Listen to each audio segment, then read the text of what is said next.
میاد، یه روز خوب میاد که هرج و مرج نیست و تو شلوغی ها به جا پشت به هم شیرینی میدیم و زول بیا بامیه. همه شنگولیم و همه چی عالیه، فقط جای رفیقامون که نیستن خالیه.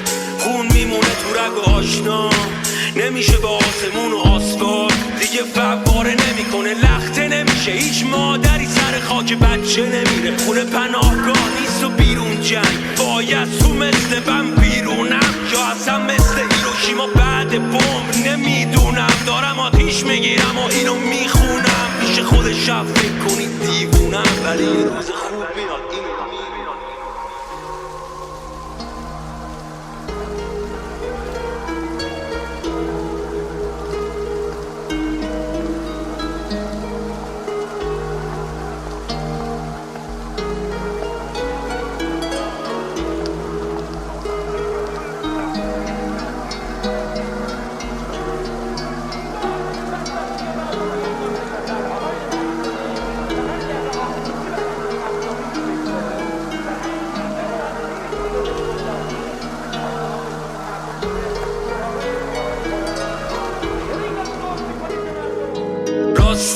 پس یه روز خوب میاد، شاید از ما چیزی نمونه جز خوبی ها.